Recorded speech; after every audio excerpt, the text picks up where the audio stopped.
समझने से पहले अब एक बार मेरी बात समझ लीजिए, उसके बाद मैं आपको अनएम्प्लॉयमेंट का जो पूरा का पूरा टॉपिक है वो अच्छी तरीके से सिस्टमेटिकल तरीके से समझा देता हूं। सबसे पहले मान लीजिए किसी देश की पॉपुलेशन है, बिल्कुल सिंपल कंसेप्ट आपको समझा रहा हूं जिससे कि आपको समझ में आ जाए। मान लो किसी देश की पॉपुलेशन है, हम सिंपल मानने के लिए मान लेते हैं कि पॉपुलेशन जो है वो 100 है, यानी कि 100 लोग हैं उस पॉपुलेशन में। अब इस 100 पॉपुलेशन को हम 3 हिस्सों में डिवाइड कर लेते हैं।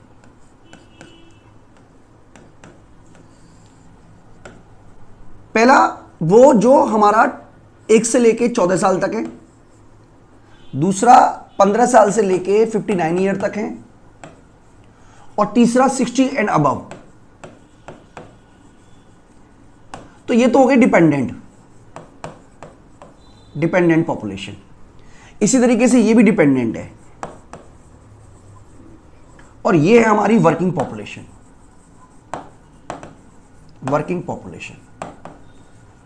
अब वर्किंग पॉपुलेशन में से भी कुछ लोग ऐसे होंगे जो विलिंग टू वर्क होंगे,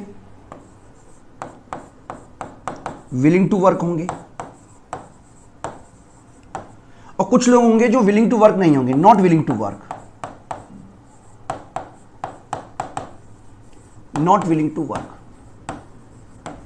अपने कंसेप्ट को सिंपल करने के लिए हम मान लेते हैं कि देश के अंदर जो 30 हैं, या आप समझ लीजिए चलिए 30 लोग जो हैं वो इस वाली पॉपुलेशन में आते हैं, 10 इसमें आते हैं, और यंग पॉपुलेशन 60 है।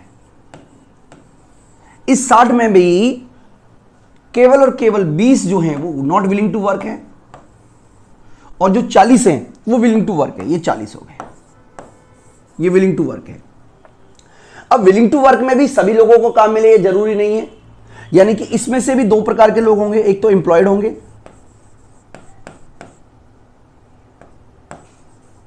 जिनको एम्प्लॉयमेंट मिल जाएगा, एक अनएम्प्लॉयड होंगे।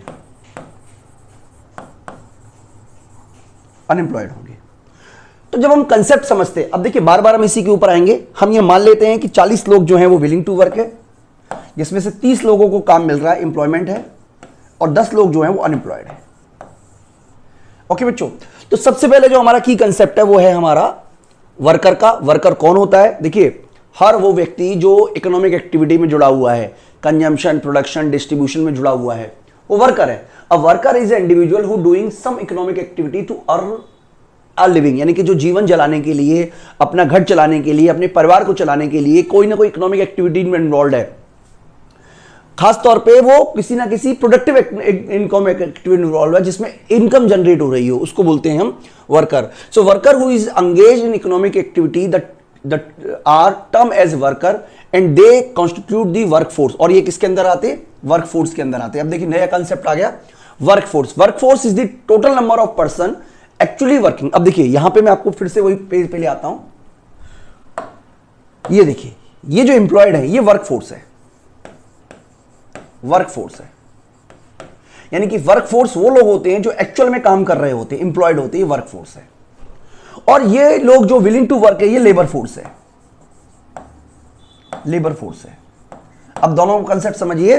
लेबर फोर्स के अंदर जो लोग विलिंग टू वर्क हैं, जो लोग विलिंग टू वर्क नहीं है उनको हटाओ, वो खत्म करो। जो लोग विलिंग टू वर्क हैं, विलिंग टू वर्क में भी कुछ लोग ऐसे होंगे जो एम्प्लॉयड होंगे, कुछ लोग होंगे जो अनएम्प्लॉयड होंगे। तो लेबर फोर्स के अंदर अगर हम लेबर फोर्स की बात करें तो लेबर फोर्स के अंदर एम्प्लॉयड और अनएम्प्लॉयड दोनों को ही शामिल करते हैं। जबकि जो हमारा वर्क फोर्स होता है उसमें केवल वो लोग शामिल किए जाते हैं जो एक्चुअल में किसी ना किसी इकोनॉमिक एक्टिविटीज में इन्वॉल्व होते हैं। ये आपको बेसिक कंसेप्ट है जो आपको पता होना चाहिए।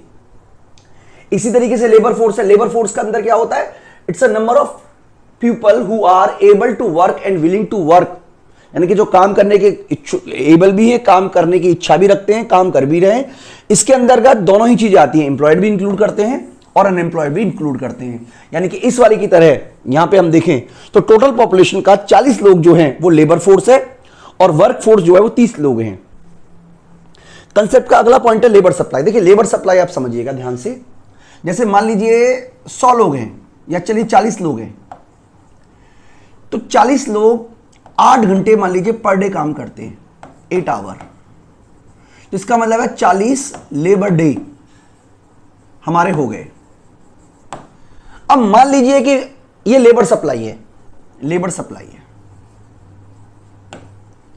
अब मान लीजिए कि जो वेज रेट है वो पहले 100 रुपए था, अब वेज रेट को बढ़ाकर 200 रुपए कर दिया गया, तो लोग तो 40 ही रहेंगे। यानी कि वेज रेट को बढ़ाकर आप लेबर फोर्स को नहीं बढ़ा सकते, क्योंकि लेबर फोर्स का मतलब होता है इंडिविजुअल व्यक्तियों से। जैसे मैं एक लेबर फोर्स हूं, अगर मैं 8 घंटे काम कर रहा हूं तो मैं एक लेबर सप्लाई हूं लेकिन अगर मैं 16 घंटे काम करना शुरू कर दूं तो मैं 2 लेबर सप्लाई कहलाऊंगा, लेकिन मैं लेबर फोर्स एक ही रहूंगा। दोनों में डिफरेंस समझ लीजिए। लेबर सप्लाई का मतलब है कि एक व्यक्ति कितने लेबर डे काम कर रहा है। अगर मान लीजिए कोई व्यक्ति ऐसा है जो 16 घंटे काम कर रहा है तो 2 लेबर डे के बराबर है, 12 घंटे काम कर रहा है तो 1.5 लेबर डे के बराबर है। खैर 24 घंटे तो कोई काम कर नहीं सकता, लेकिन बेसिकली लेबर की सप्लाई का मतलब होता है जो वेज रेट है उस पर कितने लेबर डे काम किया जा रहा है। इसीलिए हम कहते हैं कि जो वेज रेट बढ़ता है, अगर वेज रेट बढ़ता है तो जो लेबर की सप्लाई है वो बढ़ जाती है। ठीक है जी, वेज रेट बढ़ने पर लेबर फोर्स बढ़े ये जरूरी नहीं है, लेकिन लेबर की सप्लाई बढ़ जाएगी क्योंकि लोग ज्यादा घंटे काम करने को तैयार हो जाएंगे। तो मैं उम्मीद कर रहा हूं कि आपको कंसेप्ट सारे समझ में आ रहे होंगे। अगला होता है अनएम्प्लॉयड। अनएम्प्लॉयमेंट का मतलब है number of unemployed upon labour force. देखिए यहां की हम बात करें तो इस केस में जो अनएम्प्लॉयड होगा वो कैसे निकालेंगे, 10 को 40 से डिवाइड कर देंगे। यानी कि 10 को 40 से डिवाइड क्यों किया, क्योंकि ये हमारा क्या कहलाएगा, अनएम्प्लॉयमेंट रेशो। अनएम्प्लॉयमेंट रेशो यानी कि अनएम्प्लॉयमेंट रेशो का क्या मतलब है कि जो लोग अनएम्प्लॉयड हैं डिवाइड कर देंगे टोटल लेबर फोर्स से। एक होता है पार्टिसिपेशन रेशो। पार्टिसिपेशन रेशो का मतलब है कि जो लोग अनएम्प्लॉयड हैं, 30 लोग काम कर रहे हैं, upon total working population. Total working population कितनी है हमारी, 60 है, तो ये पार्टिसिपेशन रेशो है। पार्टिसिपेशन रेशो में जो वर्किंग एज है आपकी 15 से लेके 59 तक, उसके अंदर चाहे वो विलिंग टू वर्क कर रहे हो चाहे वो नॉन विलिंग टू वर्क हो, दोनों को शामिल करके डिवाइड करते हैं। बिल्कुल, मैं उम्मीद कर रहा हूं आपको समझ में आ रहा होगा। अगर हम बात कर रहे हैं सिंपल भाषा में अनएम्प्लॉयमेंट रेशो की, तो अनएम्प्लॉयमेंट रेशो का मतलब है total number of unemployed upon total labour force, और पार्टिसिपेशन रेशो का मतलब होता है total number of employed upon population of working population, यानी कि जो लोग काम करने की इच्छा रखते हैं उनकी पॉपुलेशन। तो ये पूरा का पूरा कंसेप्ट है जो मुझे आपको समझाना था, और मैं उम्मीद कर रहा हूं कि आपको समझ में आ भी रहा होगा। एक कंसेप्ट है बच्चों फुल एम्प्लॉयमेंट का। ये कंसेप्ट आपको समझना बहुत जरूरी है। देखिए ध्यान से समझिएगा, मैं एक अलग से एक स्लाइड ले लेता हूं। देखिए full employment, full employment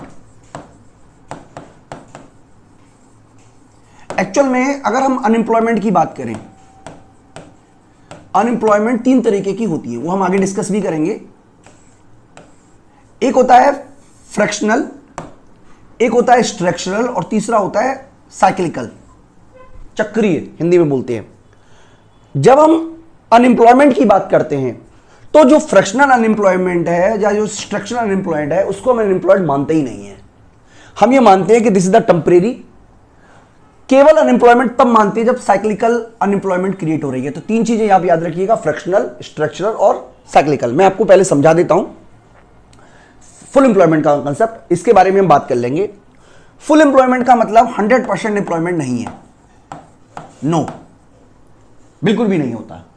full employment का मतलब है कि those who are willing to work, willing to work are in work. यानी कि पिछले एग्जांपल की तरह देखें तो यहां पे विलिंग टू वर्क 40 लोग हैं,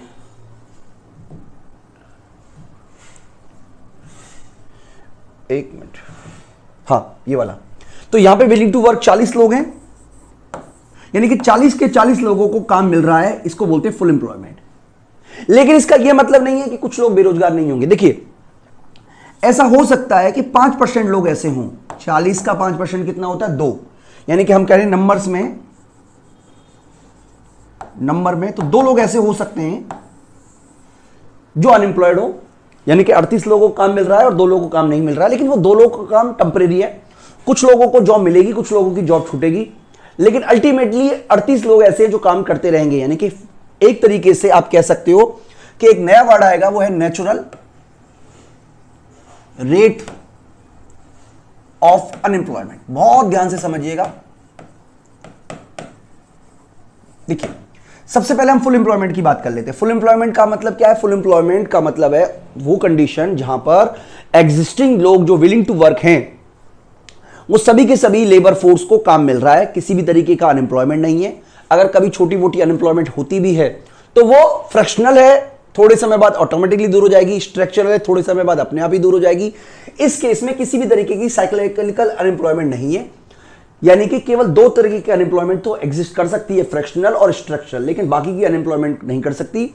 इसका मतलब फुल एम्प्लॉयमेंट लेवल पे भी नेचुरल रेट ऑफ अनएम्प्लॉयमेंट हो सकती है, लेकिन किसी भी तरीके की साइक्लिकल, जो कि रिसेशन और बूम की वजह से आता है, वो नहीं हो सकती है।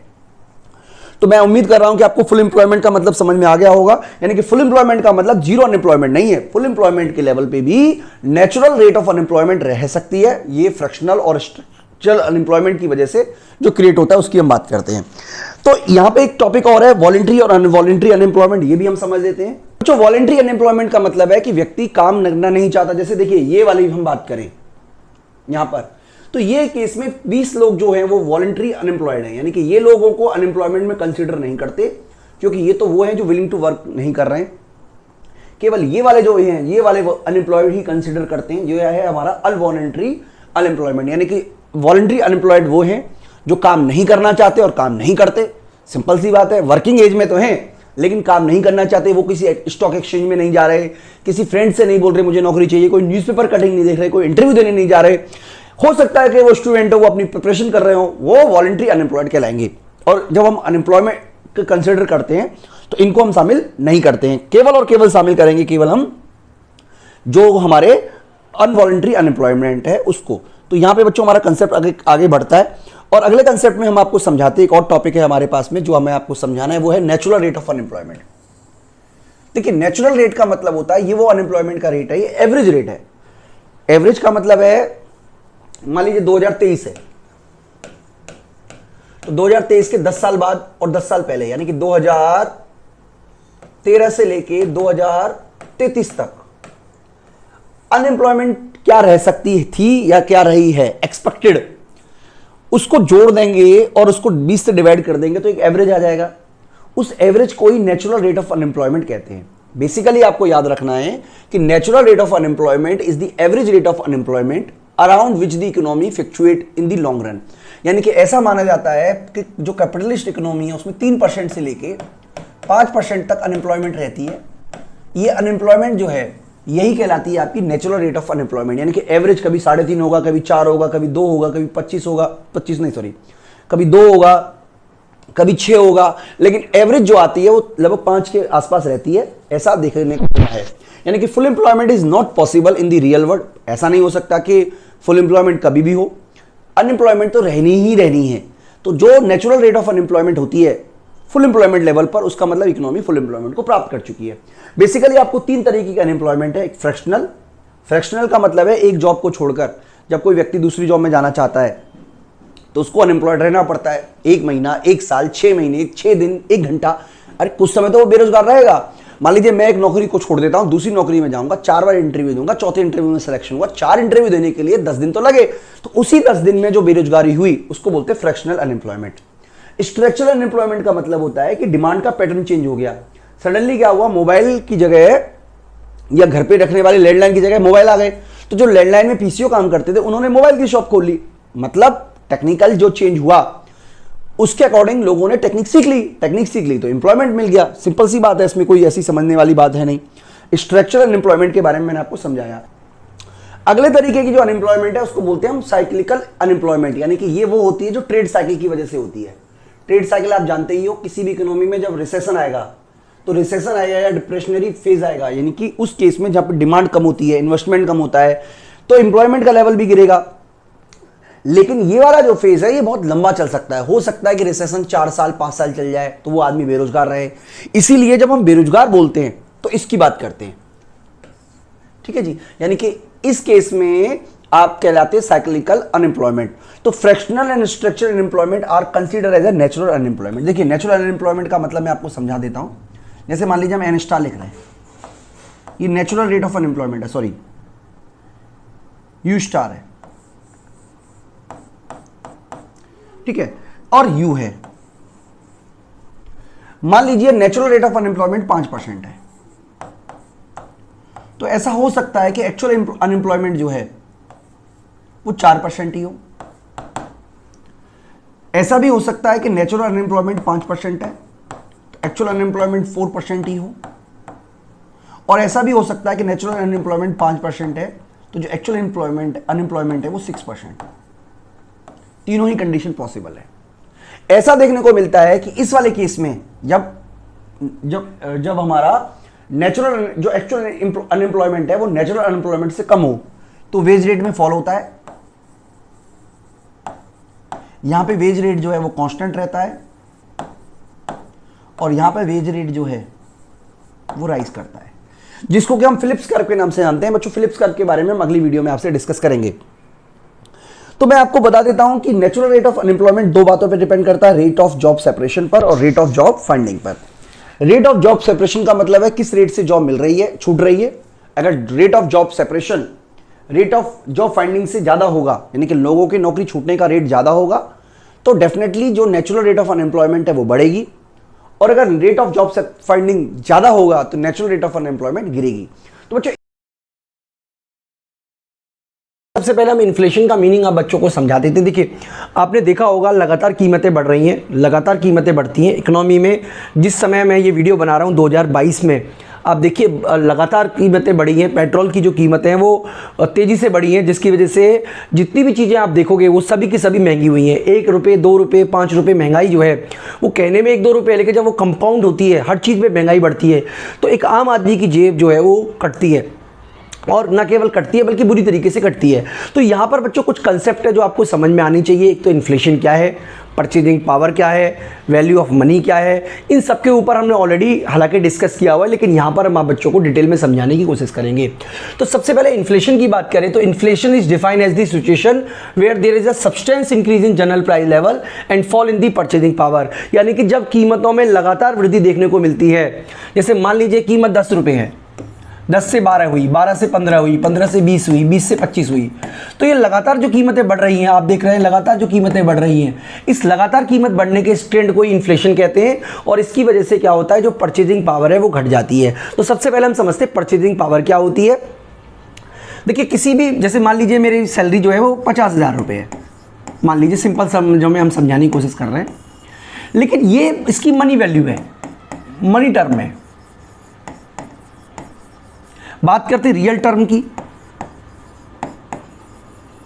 तो रियल टर्म का मतलब है मेरी परचेजिंग पावर कितनी है, यानी कि क्या मैं उस 50,000 रुपये से कितनी गुड्स खरीद सकता हूं, उसके बारे में हम बात करते हैं। अब मान लीजिए हम इकोनॉमी में केवल एक गुड्स को मान लेते हैं, वो मान लीजिए पेट्रोल है, सिंपल शब्दों में मान लीजिए पेट्रोल है।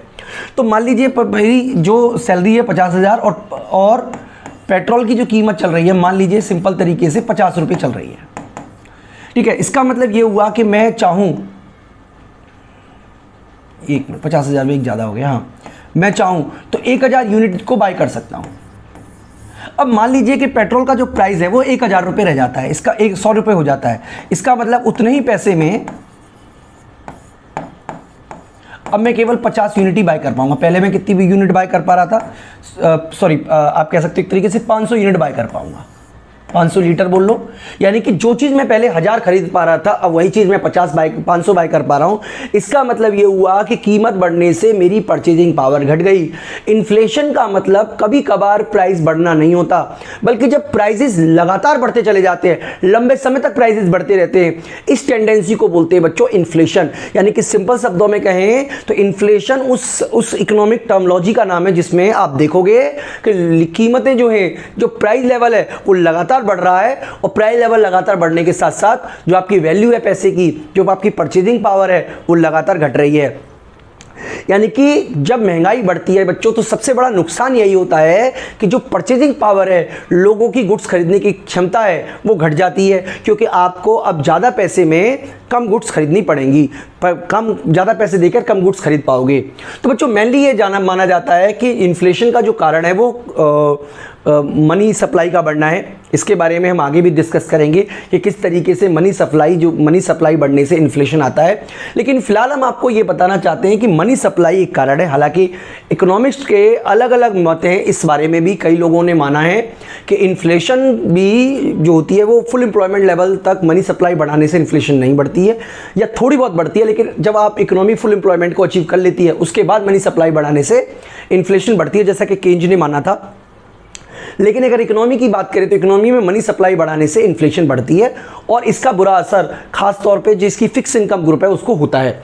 तो यहां पर बच्चों अपने कंसेप्ट को बता दें, high inflation is bad because it eat up the hard earn money of common people, यानी कि जो कॉमन व्यक्ति हैं जिनकी इनकम फिक्स है। देखिए इन्फ्लेशन से उद्योगपति को नुकसान नहीं होता या दुकानदार को इतना नुकसान नहीं होता क्योंकि वो कीमतें बढ़ा देता है, हालांकि नुकसान होता होगा लेकिन वो कीमत बढ़ाकर उसको वसूल लेता है। लेकिन जो फिक्स सैलरी पे काम कर रहा है, जो पेंशन में काम कर रहा है, जिसकी जो सैलरी पे बेस्ड है, इन सबको जिन्होंने अपना, मान लीजिए कोई ऐसा व्यक्ति है जिन्होंने अपना फिक्स डिपॉजिट किया हुआ है बैंक में जिससे कि पेंशन जो इंटरेस्ट मिलता है उससे उनको वो अपना घर चलाते हैं। तो ये तमाम लोगों को इकोनॉमिकल क्राइसिस का सामना करना पड़ता है क्योंकि हो सकता है मान लीजिए किसी व्यक्ति ने 50 लाख रुपए जमा कराए बैंक में और उसको 10% इंटरेस्ट मिलता है। अब मान लीजिए 50,000 रुपये इंटरेस्ट मिल रहा है महीने के लिए सिंपल तरीके से। अब कीमतें बढ़ने से उसको इंटरेस्ट तो 50,000 ही मिलेगा लेकिन वो गुड्स कम खरीद पाएगा। तो ये सारी की सारी वजह से जो इन्फ्लेशन होता है वो एक हार्ड कोर मनी को खा जाता है। इन्फ्लेशन को कैसे निकालते हैं बच्चों, ये एक फार्मूला है इन्फ्लेशन निकालने का। तो मैं आपको तरीका सिखा देता हूँ कैसे आप इन्फ्लेशन निकालते हैं। सॉरी, इन्फ्लेशन रेट है ये निकालने का। इन्फ्लेशन रेट है ये, इन्फ्लेशन नहीं है, इन्फ्लेशन रेट है। मैं दोनों में अंतर बता देता हूँ, इन्फ्लेशन और इन्फ्लेशन रेट क्या है।